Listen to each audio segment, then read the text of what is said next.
Yen besuk Maryang eman yen wonten grahana ning sasi srengenge kembar leliw.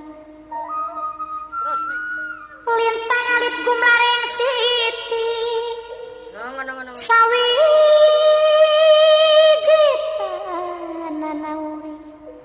Sawiji tanana urip mung isun karo sampean mati amung kang swarga.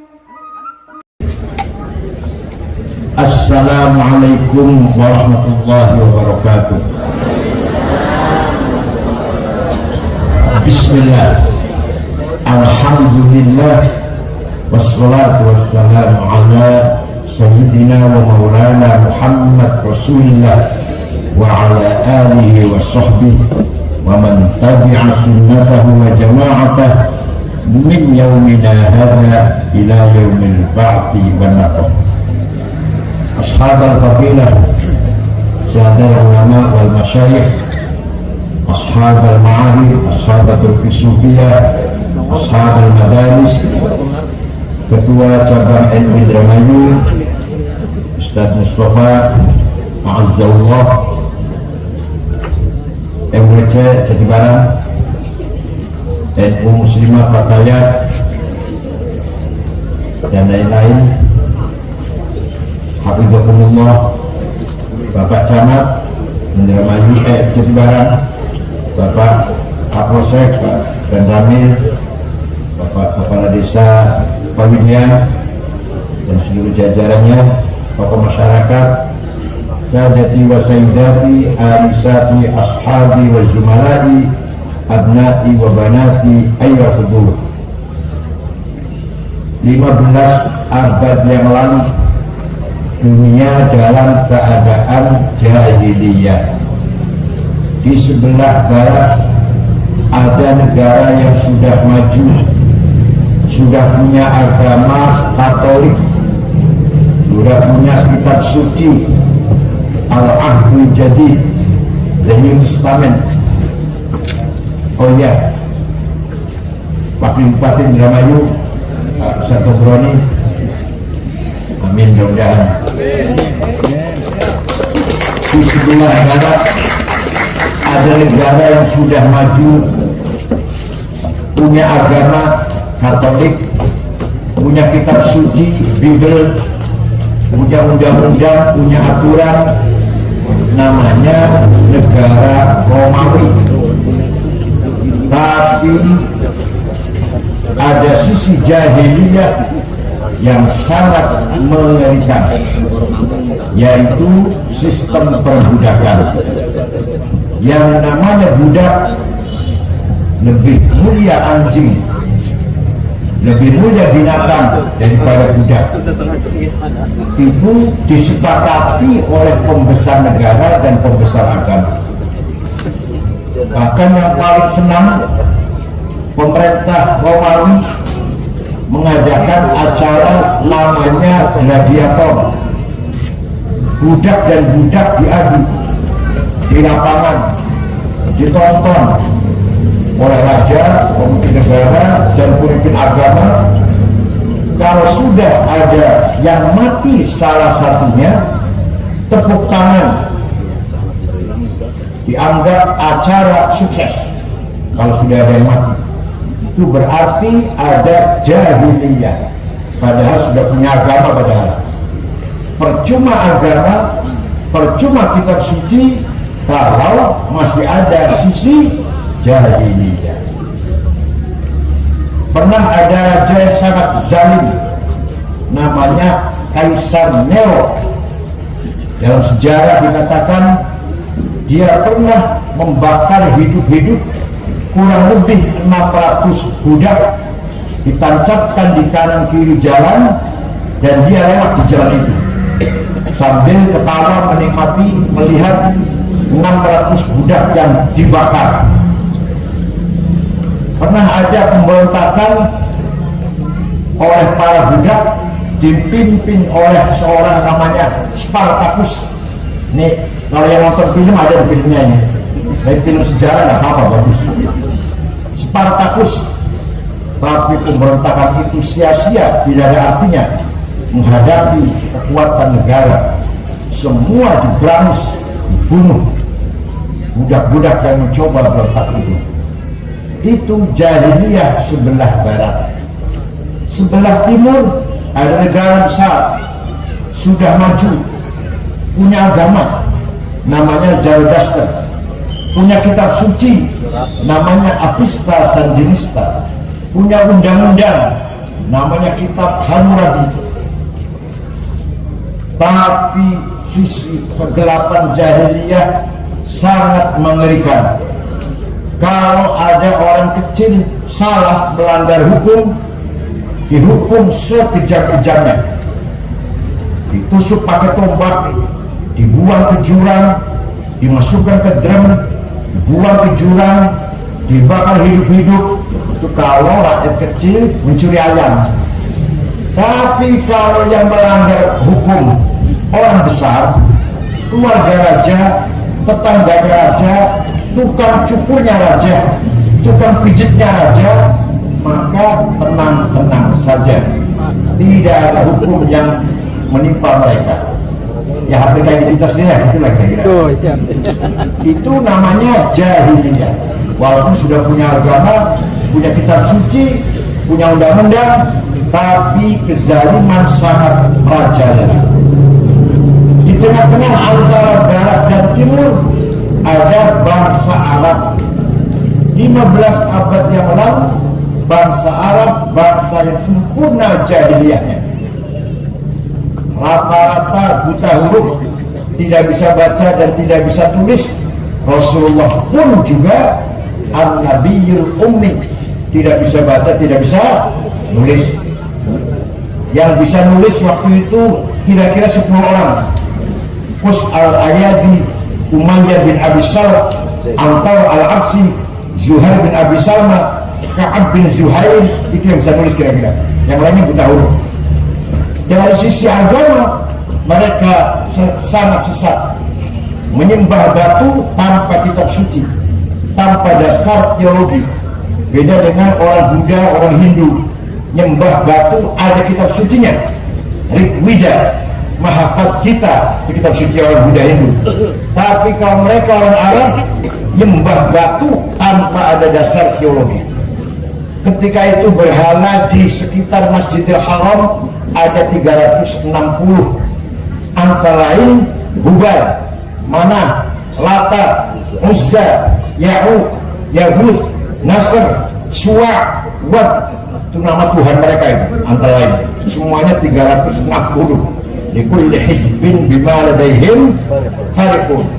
Setiap suku membanggakan Tuhannya masing-masing. Itu jahiliyah Arab. Mudah sekali perang antar suku. Dan kalau sudah perang puluhan tahun, pernah terjadi perang 40 tahun namanya perang Fijar. Gara-gara ada tamu, ontanya dicuri. Itu antara yang punya onta dan yang punya sahibul bait, majikan tamu. Perang 40 tahun. Nabi waktu itu umur 14 tahun, ikut membantu membawakan anak panah pamannya. Abu Thalib ikut perang, Nabi membawakan anak panah. 40 tahun perang Fijar. Kalau punya anak perempuan, daripada menjadi beban, tidak bisa membantu kehidupan, nggak bisa cari air, nggak bisa cari rumput, anak perempuan, lebih baik dikubur sejak bayi hidup-hidup. Sayyidina Umar pernah membunuh anaknya ketika masih bayi. Sayyidina Umar sebelum Islam. Kalau bapaknya mati, ibunya masih agak beres, diambil oleh anaknya sendiri. Eman-eman kalau diambil orang lain. Itulah jahiliyah. Di tengah-tengah masyarakat yang seperti itu, Allah mengutus seorang bernama Muhammad.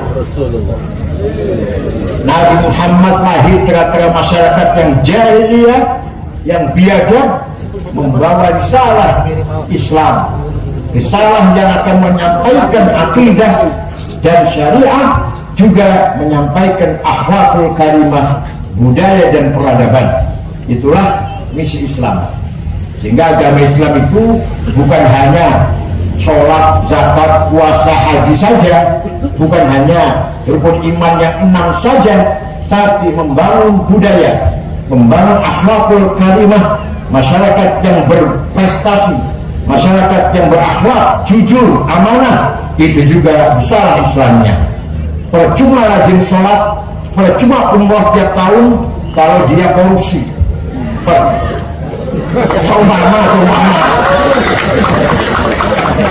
Percuma berakidah Budiman Simnem, percuma haji tiap tahun kalau dia dengan tetangga tidak akur. Seumpama omongannya kotor, suka bentak-bentak orang, meremehkan orang miskin, merendahkan tetangga, menganggap hebat dirinya sendiri paling hebat. Ada ya? Kayak itu ada? Ada.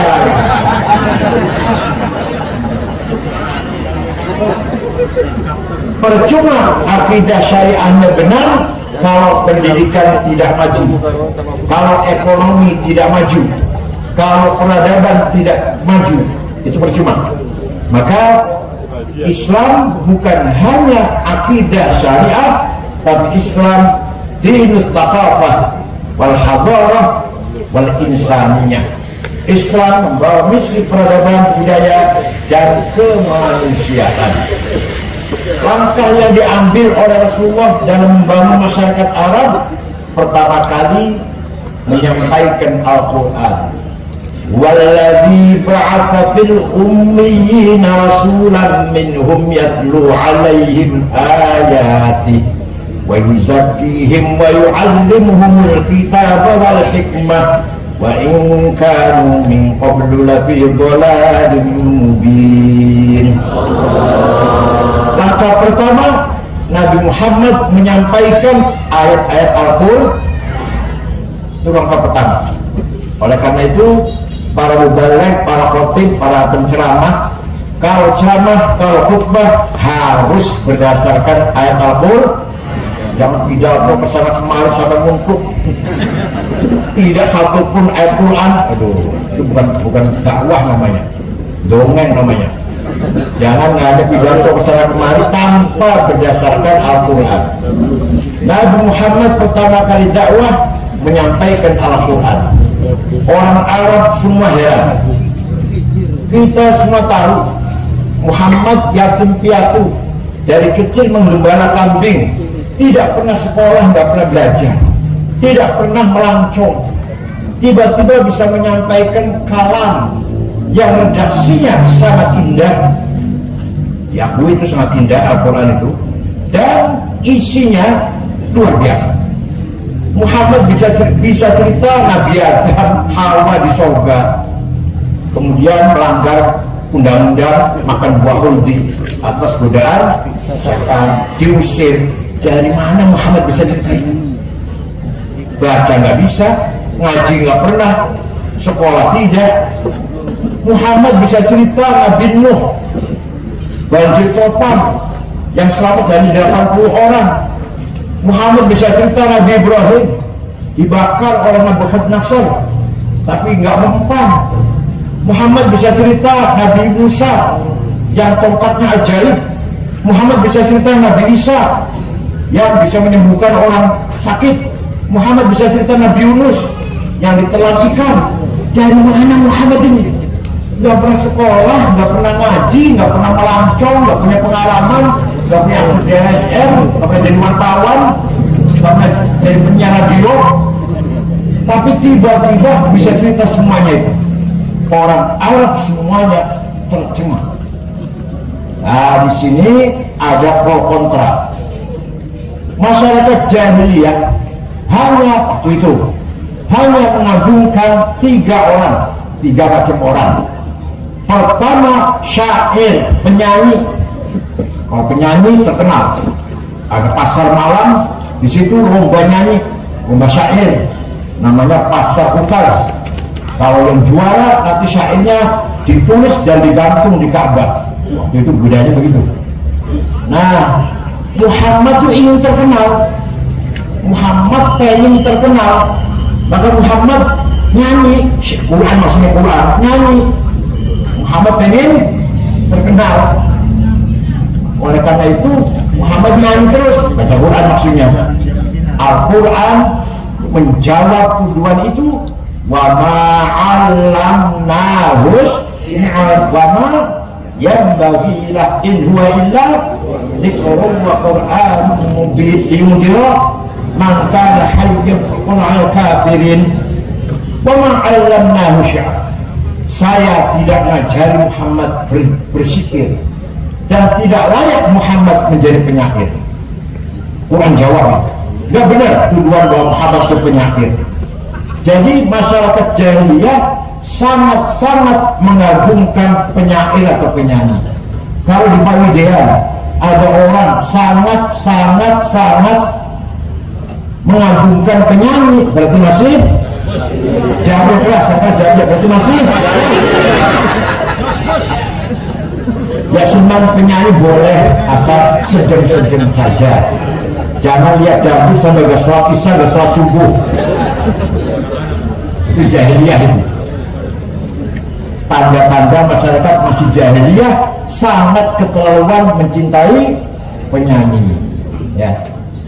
Yang kedua, masyarakat jahiliyah hanya mengagungkan kahin, dukun, kahanah, perdukunan. Muhammad tuh pengen terkenal, makanya dia baca mantra-mantra perdukunan itu. Quran maksudnya.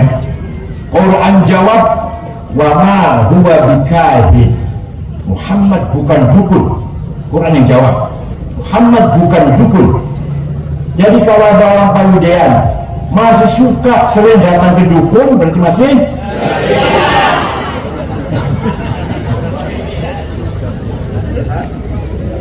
kalau sowan kiai minta doa, nah. Tapi kalau pulang dari sana bawa penyan, dibakar di pojok rumah, sesajen, itu dukun namanya. Tapi kalau datang kiai minta doa, saya mau maju wakil bupati, bentar di sini.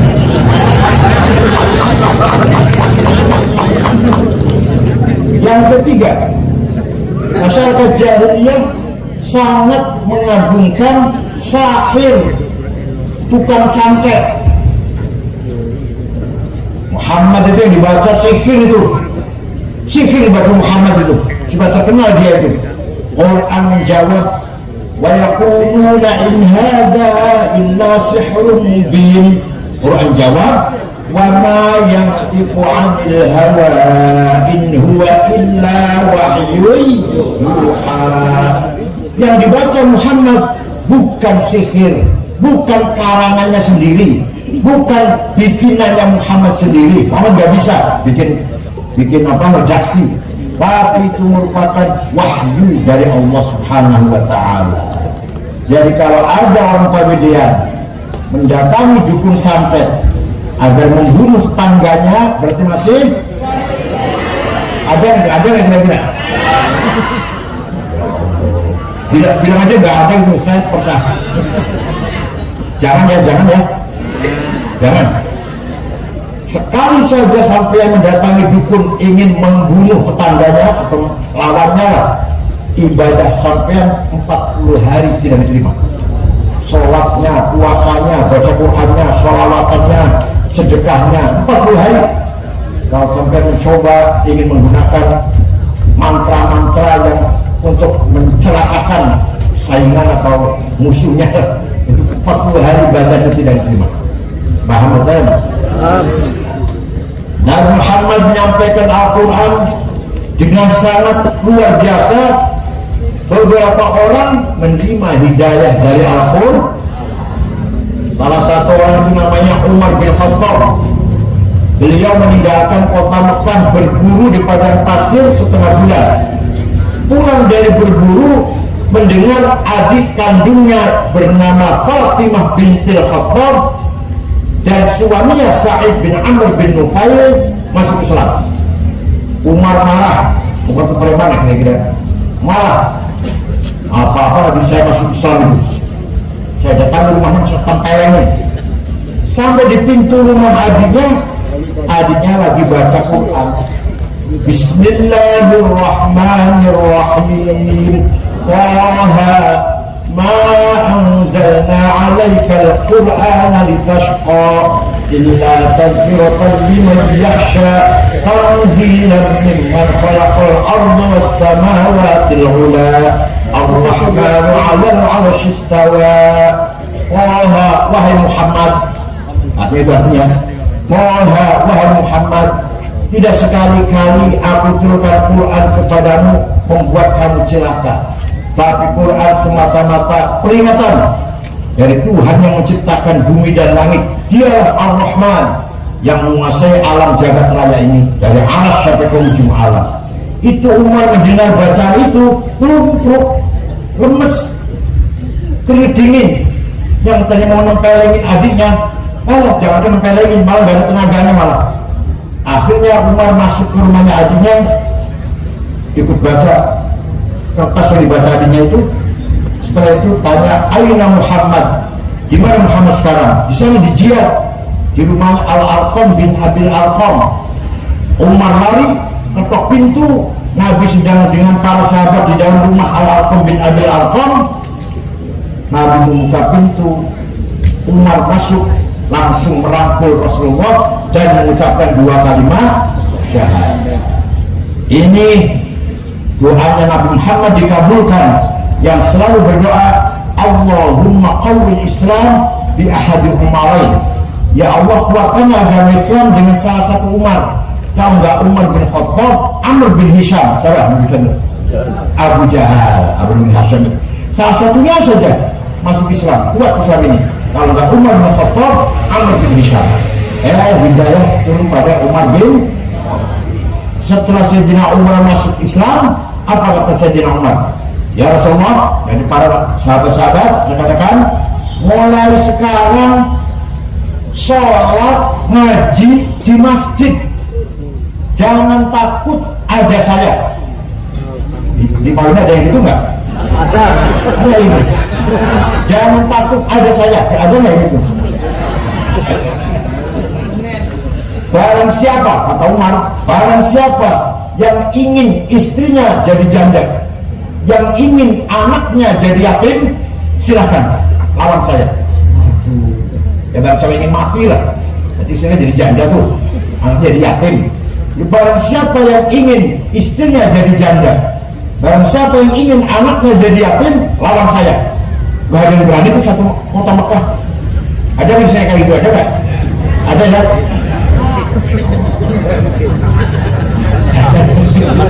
Jangan takut, ada saya. Terus maju, bisa dibareng maju, ada saya. Itu enggak? Itu namanya siap membentengi perjuangan Islam, risalah Islamnya. Seperti Sayyidina Umar membentengi Rasulullah dan para sahabat. Langkah kedua, disingkat saja ini. Kalau ini sudah jam 4 nanti. Langkah kedua, setelah banyak orang masuk Islam sebab mendengarkan Al-Quran, langkah kedua, wa yuzakkihim. Masyarakat Arab yang jahiliyah, yang tidak ngerti nilai, tidak ngerti norma, tidak ngerti kepribadian, hidup tanpa aturan, setelah masuk Islam dibangun, dibentuk karakternya oleh Rasulullah SAW. Bahasa Arabnya tazkiyatun nafas. Apa? Manusia itu mempunyai 2 hawa nafsu. Berapa? Saya belum punya, sama semua punya. Satu nafsu ghadabiyah namanya. Nafsu apa? Datang dari rasa ambisi. Saya harus menang jadi bupati Indramayu. Saya harus jadi ketua. Saya jadi pemimpin. Saya jadi imam. Saya jadi direktur. Saya jadi komandan. Namanya nafsu. Kalau niatnya baik, kalau saya jadi bupati, jalan saya aspal semua, sekolah rumah sakit gratis semuanya. Amin, mohon doa. Pengangguran saya angkat semua, saya bebaskan. Tapi miskin saya pikirkan, pikirkan saya program. Masjid-masjid saya beresin semuanya. Amin. Niatnya bagus itu, bagus nggak? Tujuannya ibtigha amardhatillah, mencari itu bagus nggak? Bagus. Maka kalau nyata bagus, maka nafsu ghadabiyah ganti namanya.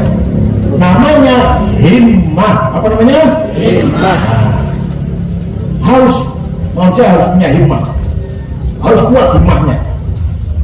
Seorang menteri keuangan di Prancis, perempuan, Maria namanya, itu keturunan Maroko, waktu kecil Anarudis, dan jadi menteri keuangan Prancis. Perdana Menteri Belanda, Makrut, waktu mudanya buruh, kuli, jadi Perdana Menteri 14 tahun, karena himmah semuanya. Yang nyung sewu, pejabat kita di atas, jenderal-jenderal banyak dari keluarga yang miskin tadinya. Nah, itu namanya himmah. Orang yang paling himmahnya besar, Rasulullah sallallahu alaihi wasallam.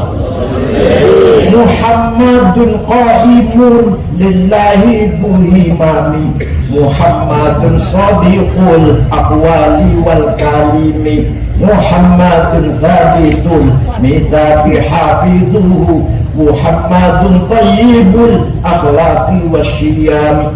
Muhammad Rasulullah SAW qaimun lillah, tegak lillahi ta'ala, dhu himamin, orang yang punya himmah. Saya harus menang. Itu kaji Nabi itu. Untung bukan sampai yang kaji Nabi, bukan sampai orang tidak berubah Islam. Saya harus menang. Wallahi law wada'u syamsa fi yamini wal qamara fi yasari ala an atruka hadzal amr ma taraktu hatta ahli baduna. Demi Allah, seandainya mereka meletakkan matahari tangan kananku, bulan tangan kiriku, agar aku berhenti dakwah, tidak akan berhenti sampai saya mati. Itu himmahnya Nabi Muhammad. Saya Islam harus menang. Menang betul? Menang. Itu himmahnya Nabi Muhammad. Para sahabatnya sama. Wali Songo, Wali 9, Sunan Gunung Jati, semuanya himmahnya besar. Ya Hasyim Asy'ari membangun NU harus besar. Sama betul? Bung Karno, Indonesia merdeka, lawan Belanda, lawan Jepang. Punya apa Bung Karno? Punya duit, punya senjata nuklir, nggak punya apa-apa. Punya himmah. Punya apa? Maka monggo panjenengan himmahnya besar. Siap? Siap. Siap? Siap. Ayo ngomong bareng. Saya harus menang. Saya harus menang. Saya tidak mau kalah. Saya tidak mau kalah. Awas kalau kalah. Namanya himmah. Muhammadun shadiqul aqwal wal kalim. Nabi Muhammad orang yang jujur, shadiq, sidik, tidak pernah bohong, tidak pernah sekali pun tidak. Kalau Nabi Muhammad bohong sekali, Allah akan marah pada Muhammad. Ada yang ngomong, yang wajib sidik jujur itu Nabi Muhammad. Kalau saya bukan Nabi, jadi yang wajib jujur itu Nabi Muhammad. Kalau saya bukan Nabi, jadi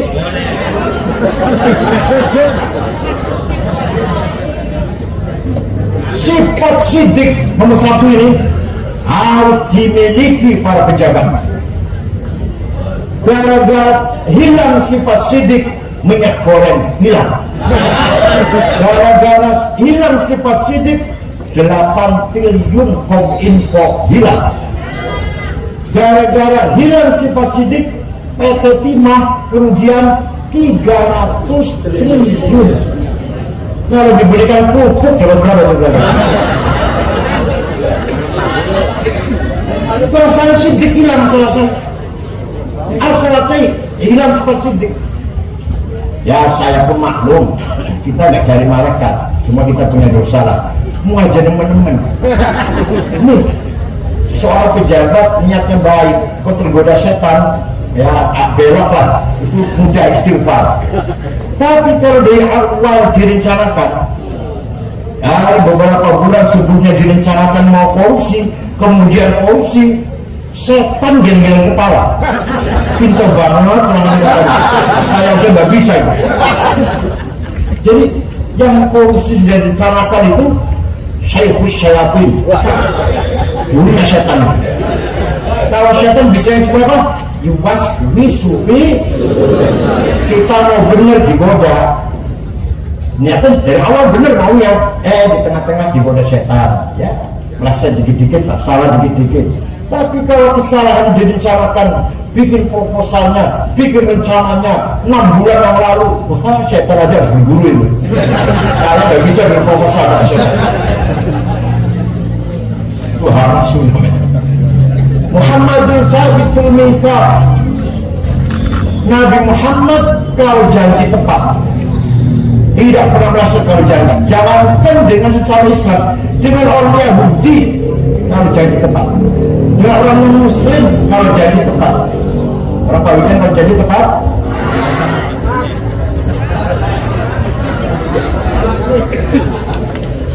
Ini betul nih, saya ngomong. Percuma sholat 5 waktu, percuma haji tiap tahun, percuma umroh tiap minggu atau tiap bulan.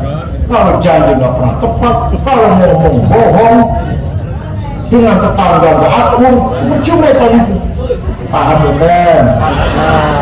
Jangan ke masalah negara, masalah keluarga saja. Suami tidak sidik, istri ribut.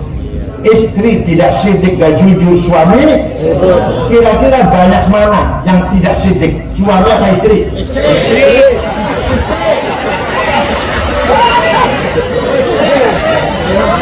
Enggak, satu-satu, saya tanya dulu ya. Ini saya tanya, banyak mana kira-kira yang tidak sidik, suami apa istri? Istri, saya tanya nih. Banyak mana kira-kira tidak sidik, suami apa istri?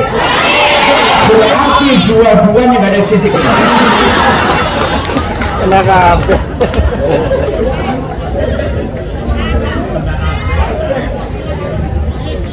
Muhammadun taibul akhlaq waslam. Nabi Muhammad berakhlak mulia. Wa innamal umamul akhlaquma baqiyat fa inhum dhahabat akhlaquhum dhahabu. Derajatnya umat masyarakat lah pemilihan tergantung akhlaknya, bukan agamanya. Bukan agamanya. Orang mau ke Pawidean, saya mau ke Pawidean, kira-kira orangnya baik enggak ya di sana? Coba, bukan agamanya apa ya? Enggak, baik enggak ya? Oh baik. Saya pernah ke sana, wudhu di masjid, dompetnya ketinggalan 2 hari masih utuh. Orang Pawidean kan? Ada sate kualit. Silang. Saya mau ke Pawidean. Saya mau ke Pawidean, kira-kira orang yang baik aja. Buat hati-hati. Kalau mama sama mama, hati-hati, maling kabin. Saya pernah sholat di masjid, sepatu hilang. Teman saya sepeda motor hilang. Ada teman saya pinjam uang, orang Pawidean pinjam uang, ngomongnya 2 minggu, 2 tahun belum bayar. Sama mama. Namanya jatuh nggak ya? Oleh karena itu yang mengangkat nama derajat masyarakat akhlak agama. Itu contoh kecil tadi, contoh besar. Negara Afghanistan, dengar nama itu? 100% Muslim. Satu orang pun nggak ada orang nggak Muslim di Afghanistan. Terdiri dari 7 suku, tapi sudah 24 tahun perang saudara. Paten-patenan, bom-boman, sama-sama Muslim, sama-sama warga Afghanistan, bahkan sama-sama Ahlussunnah, madhabnya Hanafi, walaupun Naksabandiyah. Bom meledak di jalan, di warung, di toko, di pasar, di kantor, di madrasah, di rumah sakit, di masjid, di acara maulid Nabi, biasa itu bom meledak. Sekian puluh mati, sekian orang, 800 orang sholat Jumat mati, itu biasa. Presidennya Profesor Burhanuddin Rabbani, hafal Quran, Tuan Al-Azhar Mesir, presidennya dibunuh. Kafir antek Amerika, kata Taliban, dibunuh. Hafal Quran kafir, kata hafal Quran kata. Ada perempuan nyanyi, dibunuh. Kenapa? Perempuan nyanyi haram. Oh, jadi nyanyi haram, membunuh nggak haram. Ayo, Islam semua, tapi seperti itu akhlaknya. Ingin tidak main ke sana? Jangan ke sana bawa anak cucu, ingin nggak? Tapi sebaliknya, Jepang Agamanya bukan Islam, bukan Kristen, bukan Buddha, bukan Hindu, Shinto agamanya namanya. Kalau di kita sini ya jamu gandul atau jamu kaharingan kapitayan, baju sarang, gaya persarang. Tapi akhlaknya tidak ada copet, tidak ada penjamret, tidak ada penodong, tidak ada calok. Kalau ini ada calok, ada bagian. Tidak ada orang bohong, tidak ada pejabat korupsi. Bukan takut neraka, nggak ngerti neraka orang Jepang. Itu neraka itu apa namanya? Malu. Saya dapat amanah, kok korupsi, malu banget saya. Di ibu kota Tokyo, segitu ramenya, tidak ada polisi jaga lalu lintas. Sopir bawa mobil, semua tertib sendiri-sendiri. Tidak ada puntung rokok satupun di jalan. Itu orang Jepang. Ya agamanya buang karu-karuan, tapi akhlaknya luar biasa. Waktu kesebelasan sepak bola Jepang main di Doha, Qatar, ratusan bahkan ribuan anak Jepang nonton. Selesai bubar, bekas duduknya anak-anak Jepang bersih, gak ada sampah satu helai pun. Plastik saja gak ada. Semua sampahnya dibuang sendiri-sendiri tempat tong sampah oleh mereka masing-masing. Itu namanya akhlakul karimah. Orang kemudian siap berakhlak seperti itu?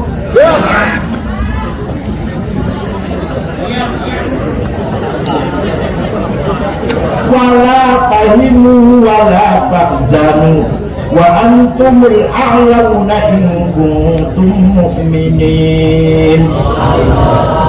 Di Quran ini, kamu jangan kalah, kamu jangan di bawah, wa antumul a'launa, kamu di atas menang, in kuntum mu'minin, kalau kamu benar orang beriman. Jadi menang itu wajib, kalah itu dosa. Menang itu kalah dosa. Alhamdulillah paham. Nomor 2, nafsu syahwatiyah. Saya harus kaya. Jadi mau umrah, uang banyak, mobil banyak, rumah banyak, sawah kebun banyak, apalagi banyak.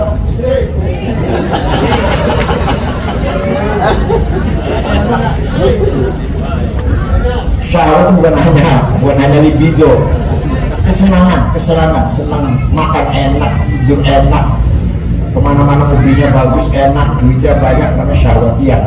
Saya harus kaya. Kalau saya kaya, musola-musola yang miring-miring saya bangun, anak-anak yang nggak mampu sekolah saya biayain, ibu miskin yang nggak mampu memberesi rumahnya saya bereskan. Saya betul niatin. Saya betul. Niatnya tujuannya apa tujuannya? Ibtigha amrotillah, mencari doa.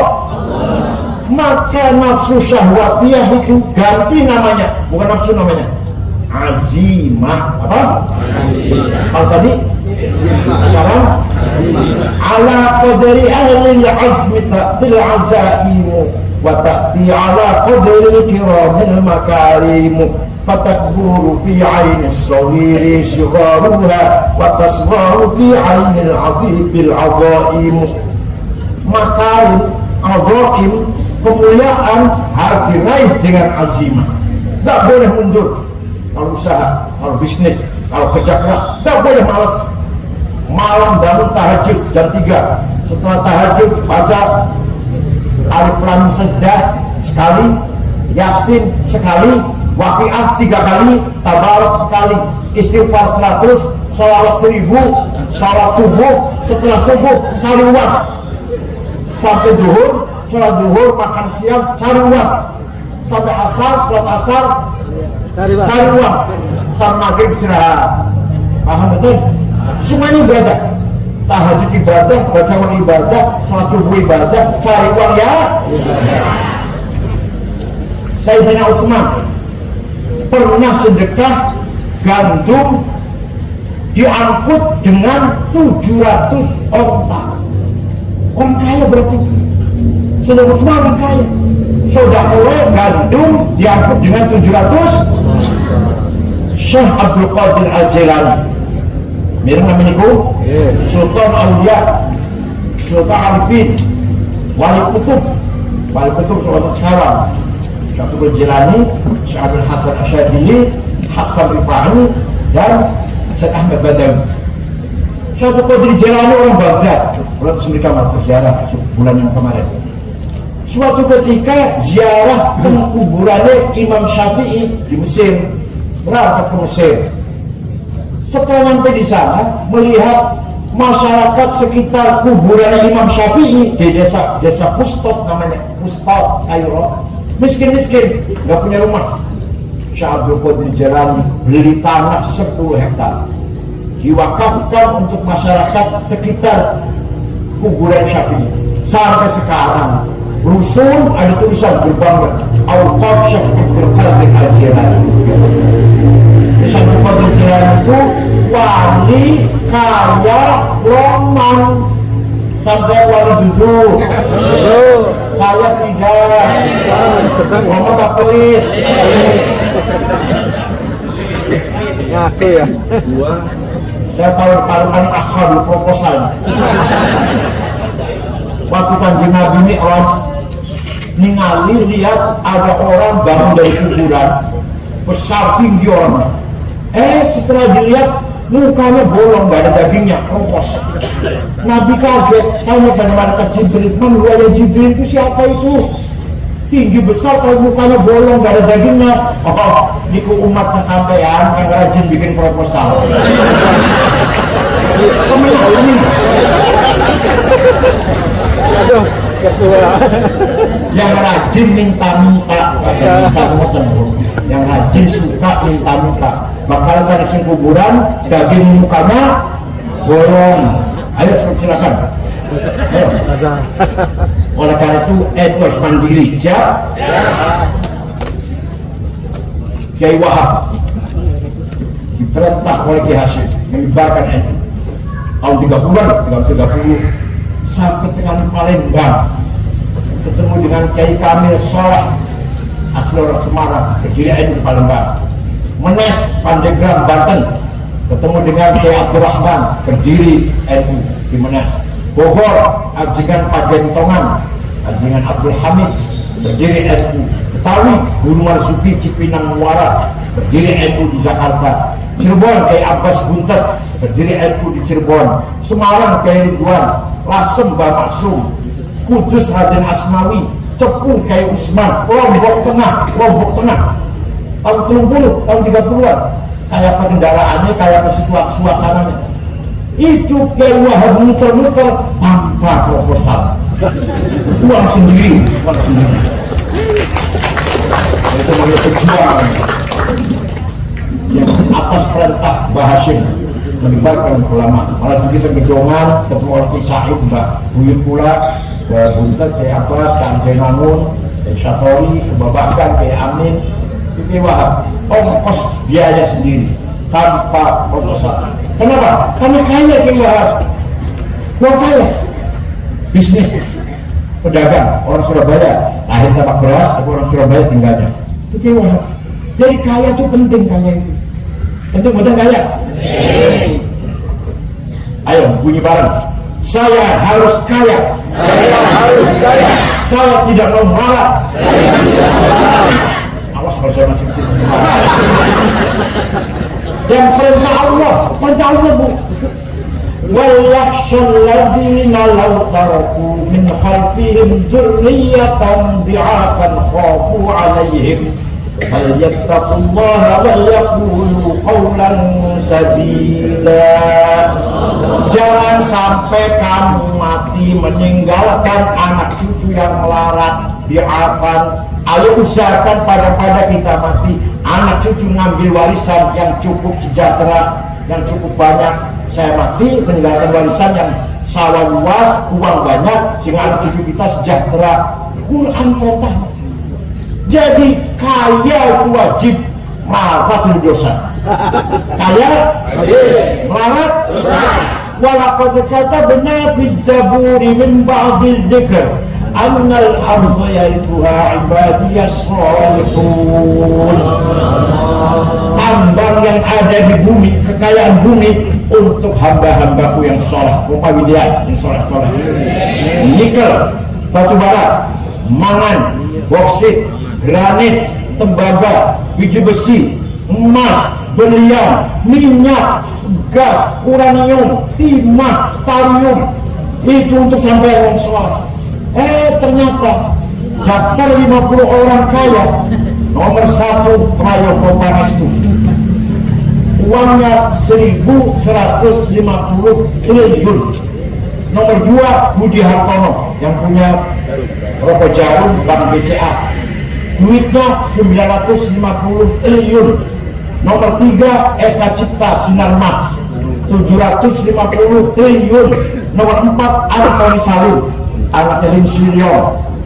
Nomor 6 orang Islam Khairul Tanjung yang punya Bank Mega. Nomor 39 Haji Rashid, Kalimantan Tengah. Nomor 40 Haji Muhammad Bayu yang punya Bluebird, taksi Bluebird. Tegolati Mupawidian Anda Bung Subiar Solikin terjemati terjemahan. Ya Allah, dosa itu. Allah perintahkan agar kita umat Islam menguasai kekayaan alam ini. Walaupun kata benar, saya wajibkan kekayaan alam semesta ini untuk saya sediakan untuk hamba-hambaku yang soleh. Maka orang Pawidian harus kaya. Harus apa? Jangan sampai kita minder, kecil hati, gak punya muka. Kalau kita marah harus kaya, terutama kiai-kiainya terutama harus kaya. Gayanya pakai jas, bahannya Dormen semeter 13 juta, sepatu Hermes 25 juta, kita pinggangnya sabuk gimana beli 7 juta, baju dalamnya Christian Dior gaya laras 7 juta, pulpen Montblanc 13 juta, kacamata Cartier 45 juta, minyak wanginya Jo Malone, Bogo Boss atau Louis Vuitton 7 juta, Bulgari 5 juta. Ajar kalau misik sandal ini kalau sebagai dulu, tasnya Gucci minimal paling murah 75 juta paling murah. Kan Kiai Pawidian tasnya ada tulisan yang musyawarah mas ulama kau Kiai harus kaya, paham betul. Kalau kita lihat kiai-kiai di Dubai, kiai Maroko, kiai-kiai di Irak, ya Allah, mobilnya Cadillac, Caprice, BMW, kiai itu, ulamanya itu, makanya di restoran bintang 5, Masya Allah, kiai kita bakso gitu. Aduh ya Allah. Kiai harus kaya. Orang kaya, orang miskin pasti masih mulia orang kaya. Orang kaya bisa haji tiap tahun, bisa umroh tiap bulan. Orang miskin,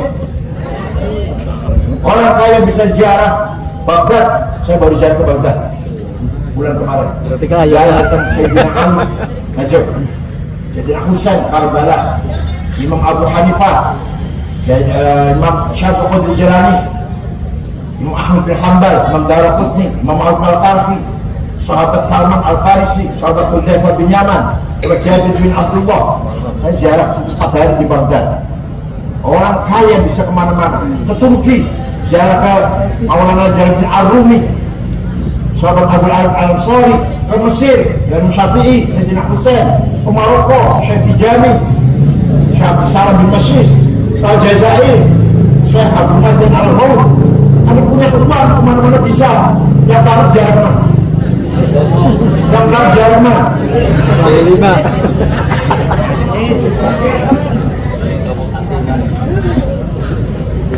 Monggo, ayo kita semangat cari uang dengan tidak mengalahkan ibadah. Enggak, jangan salah paham, jangan salah paham. Sholat 5 waktu tetap dijaga, wiridan iya, tapi cari duit juga iya. Jangan salah paham, saya ngomong itu nanti dikira meremehkan ibadah. Enggak, sholat subuh berangkat cari uang. duhur sholat bareng istirahat dulu, makan, sholat duhur. Setelah selesai sholat, wiridan cari uang lagi. Paham betul? Itulah kalau kita ingin membangun peradaban dan budaya yang berprestasi, jangan sampai masyarakat Jatisari nomor 14 supaya jadi apa ideal, jangan sampai Pak Widian di Indramayu nomor, bila perlu masyarakat Widian di Indramayu ranking 1, orangnya taat ibadah, bertakwa dan kaya. Rumahnya rata-rata 2 lantai, mobilnya rata-rata Innova, rata-rata pemasukannya 30 juta sebulan. Paham betul? Jadi kaya wajib larat itu. Sekali lagi, kaya wajib, larat dosa. Sama dengan talabul ilmi faridatun ala kulli muslim. Pintar itu wajib kepada setiap orang Islam. Pintar wajib, bodoh paham betul. Oh, itu namanya wa'izaki namanya. Setelah tazkiyatun nafas, langkah ketiga wa yu'allimuhumul kitab. Rasulullah membangun masyarakat Arab yang jahiliyah, yang ummiyin, buta huruf. Setelah masuk Islam, setelah ada agama Islam, lahir ulama-ulama. Ya Allah, bayangkan, tanya Arab itu nggak ada beritanya, nggak ada berita Romawi, Persia, Cina, itu dunia itu. Sejarah Cina, sejarah Romawi, sejarah Persia, ada apa nggak ada apa-apanya. Setelah ada Islam, lahir ulama-ulama. Imam Abu Hanifah, Imam Malik, Imam Syafi'i, Imam Bukhari, Muslim, Abu Dawud, Tirmidzi, Nasa'i, Ibnu Majah, Daraqutni, Darimi, Khuzaimah, Al-Hakim, Ahmad bin Hanbal. Belum lagi ahli tafsir, At-Tabari, Ar-Razi, Az-Zamakhsyari. Belum ahli ilmu nahwu, Imam Sibawayh, Al-Balaghah, Ahmad bin Ubaid. Bukan hanya ilmu agama, dokter pertama yang memiliki penyakit cacat orang Islam, Abu Bakar Ar-Razi. Dokter yang betul-betul meneliti penyakit manusia, terutama kolon, mah, yaitu Ibnu Sina dalam kitabnya Al-Qanun. Orang pertama kali membuat kacamata Hasan bin Haytham. Orang pertama kali menciptakan matematik aljabar Jabir bin Hayyan Al-Azdi, wafat tahun 161 Hijriah. Yang menggagas angka 0, ini nggak ada 0 tadinya. 10 itu X, 20 X-nya 2, 30 X-nya 3, jadi kalau 100 X-nya 10, X 100. Seorang ulama namanya Yusuf Al-Khwarizmi menciptakan 0, 10, 10, 100, 100, 1000, 1000.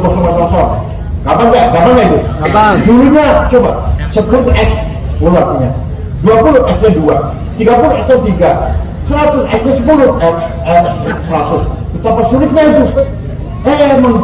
Oleh Yusuf Al-Khwarizmi dengan kecerdasannya menggagas 0, maka memudahkan matematik.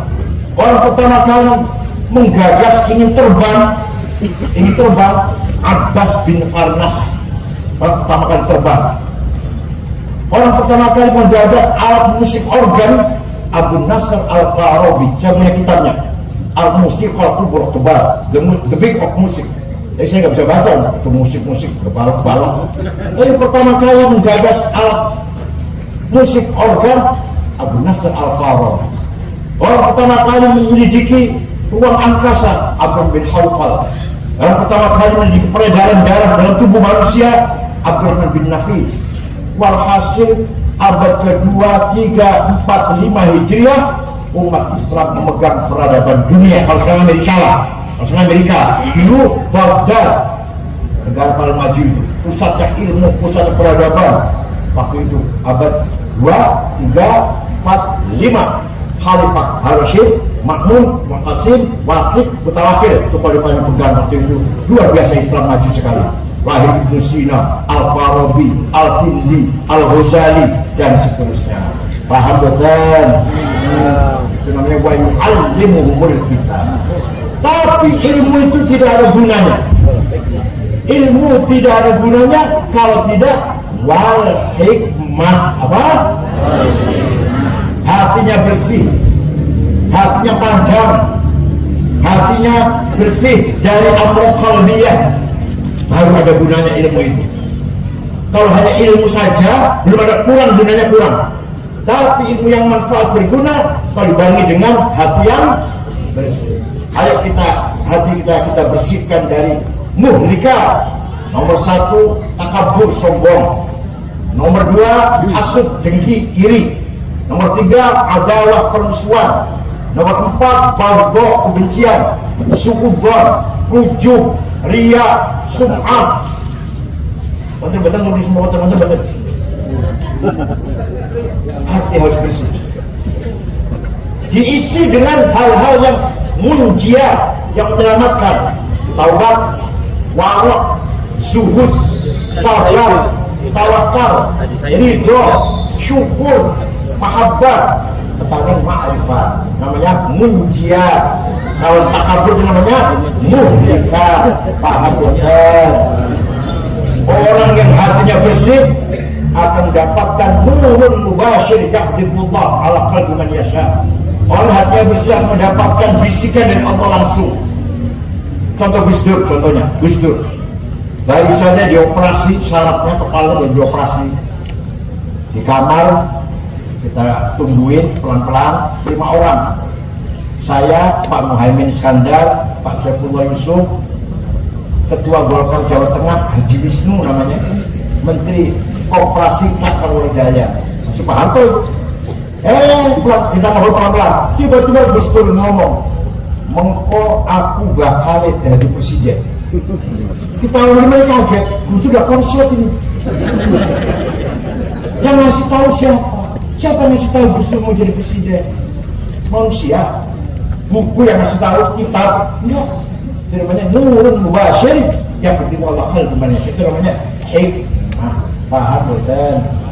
Suatu pagi jogging, olahraga, jalan-jalan. 7:30 mampir rumah saya, yang 100 meter antar rumah saya dan Gus Dur itu. Minta minum air putih, minta roti tawar, duduk, AC saya buka, tidur ngorok. Ya, capek kan habis jalan-jalan. 20 menit saya tungguin. Begitu bangun, Kang Said mengkonek sampai wis umur 56 jadi ketua umum PBN. Yang ngasih tahu siapa itu coba? Pernah lagi? Banyak kalau sudah musuh kan? Banyak banget. Pernah di Madinah setelah sholat isya, minta saya ayo cari ulama, ayo cari orang kawas umum. Saya tunjukkan ada kiai, jenggot Jawa, lalu ngaji, kita bersetumpuk, muridnya banyak. Ini Gus. Hari lagi bocor ada orang lagi, lalu ngaji lagi, lalu ceramah, muridnya banyak. Yang menghubung kata, kita bersetumpuk, jenggot Jawa, ini Gus. Anu Mesir, dewekan, sorbannya kecil saja, nggak usah, dewekan, dari nyekat tasnya, berhenti di sini Gus Dur. Ini ya. Saya kenalkan, assalamualaikum, ini namanya Pak Wahid, ketua umum organisasi Islam terbesar. Kita ada apa? Minta doa. Doa apa? Doa apa? Doa apa bagus? Yang kita selamat, jadi doa apa? Setelah doakan selesai, 5 menit lah. Orang ini cepat lari meninggalkan kita sambil sajadah diseret ngomong gini, ya Rabb ma dzambi hatta tu'arifani iya. Ya Allah, apa dosaku sehingga engkau memberitahu kepada orang ini siapa saya. Dan itu wali lagi sembunyi, wali lagi nyamak tanggungan Gus Dur. Orang intel nyamak, ayo saya minta ya. Gus Dur tahu mana yang wali, mana ulama aja. Jenggot Jawa, gendak beblong, enggak. Kalau Gus Dur enggak dianggap. Mungkin enggak dianggap enggak. Itulah Gus Dur. Pernah lagi seminar judulnya mengenang jasa Jenderal Simatupang, yang narasumber 4 orang, 2 Kristen, 2 Muslim. Yang Muslim Gus Dur dan Jenderal Rudini, mantan Menteri Dalam Negeri itu. Kemudian yang Kristen Romo Muji Sutrisno dan Yakub Utomo yang punya Kompas. Gus Dur datang terlambat dengan saya, duduk di bawah, yang 3 berbicara di bawah. Tidur, pemeringat, pulau tidur saya lari ya, saking enyaknya tidur. Ngorok malah. Begitu dipersilahkan naik, saya bangunkan. Tertanya kenang, Gus panjenengan Gus. Naik ke atas, Itu omongannya 3 orang dikomentari semua. Padahal semua orang tahu Gus Dur tadi tidur nyenyak. Itu hebatnya Gus Dur. Itu namanya sahibul hikam. Apa? Mudah-mudahan anak Kiai Pak Widian sekalian. Sahabat Umar dapat surat dari gubernur Mesir. Ya mungkin Sungai Nil lagi surut, airnya nggak ada. Dulu sebelum agama Islam, kalau Sungai Nil surut berarti petanda minta tumbal. Bahasa kita wadal, yaitu gadis cantik dikasih perhiasan lengkap, gelang kalung, emas, dilempar ke sungai, nanti air datang ditelan air. Dulu sebelum Islam. Sekarang bagaimana? Sayyidina Umar ambil kertas, ambil pulpen kepada saudara Sungai Nil. Kalau kamu mengalirkan air karena Allah, mengalirlah. Kami membutuhkan airnya. Tapi kalau kamu mengalirkan air karena ingin tumbal gadis cantik, gak usah ngalir. Saya gak butuh kamu. Ini dilempar yang buat Mesir, yang dilempar surat ini, dilempar ke Sungai Nil. Datang air sampai hari ini gak pernah surut. Itu kalau maka saya bina, apa beli kayak Towijan bisa 200 kali. Mudah-mudahan ada yang bisa melatih. Masya Allah. Ya banyak cerita-cerita Gus Dur yang sangat luar biasa yang kita kadang malu dengan beliau. Tidak punya kartu kredit, nggak punya. Ada orang kesan nggak punya kartu BNI Mandiri, nggak punya. Tidak punya buku agenda acara, apa-apalah. Wijen kayaknya, tamatin kayaknya. Angkat catatan nggak ada, kata saya takut. Tidak ada rasa takut, rasa khawatir nggak ada. Kalau udah masuk ke mobil tidur, kalau supirnya kadang ngebut, nggak ada rasa khawatir. Itulah tawakalnya seorang yang namanya Gus Dur. Makanya begitu wafat luar biasa, yang mengantar dan yang ziarah sampai sekarang tidak pernah sepi. Malah katanya Mungkar Nakir belum nanya Gus Dur. Karena Mungkar Nakir tahu kalau sudah sepi, bilangan sepi. Kapan sepi apa? Kapan drama dan jadi karena tidak di sepi-sepi. Dari sampai sekarang belum pernah dikatakan. Mudah-mudahan Desa Pawidian ala barakatillah. Masyarakat yang ibadillah sholihin, ahli taqwa wal ibadah, akhlak mulia dan sejahtera. Kulluhum agniya, kulluhum ulama, kulluhum min ibadillah sholihin al-bashari bil jannah insyaallah. Tidak boleh putus asa, kita terus berusaha, baik perjuangan matul ulama maupun perjuangan prestasi apapun yang ingin kita capai, harus dengan perjuangan yang mati-matian, dengan hikmah dan dengan tawakal kepada Allah. Syukran wa dumtum fil khair barakati wan najah. Wallahu a'lam. Wassalamualaikum warahmatullahi wabarakatuh. Bismillahirrahmanirrahim. Alhamdulillahi rabbil alamin. Hamdan katsiran tayyiban mubarakan fihi. Allahumma sholli sholatan kamilatan wa sallim salaman tamman ala sayyidina Muhammadin alladhi tanhallu bi qadri bil ghurab wa tunqadu bil hawaid wa tunalu ra'i wa husnul khatimah tasawwur man yajil karim wa ala alihi wa sahbihi fi kulli lamhatin wa nafasin bi'ala kulli ma'lulillah. Allahumma inna nas'aluka bi annaka Allahu la ilaha illa anta al-ahadus samad alladhi lam yalid wa lam yulad wa lam yakul lahu kufuwan ahad. Badi'us samawati wal ard an tuwaffiqana wa awladana bil a'malis salihah wa tahfazna wa awladana min al-mihal wal fitan wa tar'ana wa awladana min ibadillahis salihin. Allahumma inna nas'aluka bi maq'idil 'izzil 'azim وبمنتهى الرحمة من كتابك واسمك الأعلى ومزك الأسمى وإشراف نور وجهك الأجل الأدلة فضلك الكريم وجودك العميم وبكلماتك التامة التي لا يجاوزهن البر ولا فاجر ya akram akramin ya hasib ya jalil an tusahhila umurana ya hajatina tuballigha maqasidana maqasid dunya wal akhirah ya wali ya hamid ya muhib ya mu'in ya rahim ya wadud aghnina bihadanika al-haram wa bi ta'atika an masjid wa fatika man siwaka wa astaghfirullah bismillah ma sha Allah ma kana min ni'matin fa min Allah bismillah ma sha Allah la yasbiqul khaira illa Allah bismillah ma sha Allah la yasbiqu su'ana illa Allah la khaira illa khairu wa la khaira illa khairu wa la ilaha ghairu la ya'ti bil hasanati illa anta wal sayyiati illa anta la hawla wa la quwwata illa bik la mani'a lima a'taita wa la mu'tiya lima mana'ta wal fadlu jaddi minkal jadd rabbana khdim lana bil iman wal islam waj'al 'indana nihayatan min hadhihi dunya akhir kalamina kalimatan la ilaha illallah rabbi yassir wa la tu'assir rabbi akmilna bil khair wa la yatawaqqaf ala shururna bikum ahada dhalika liman khasya rabbana atina fid dunya hasanah wa fil akhirati hasanah wa qina adzaban nar sallallahu alaihi wa sallam Muhammadin nabiyil ummi walhamdulillahi alamin al-fatihah.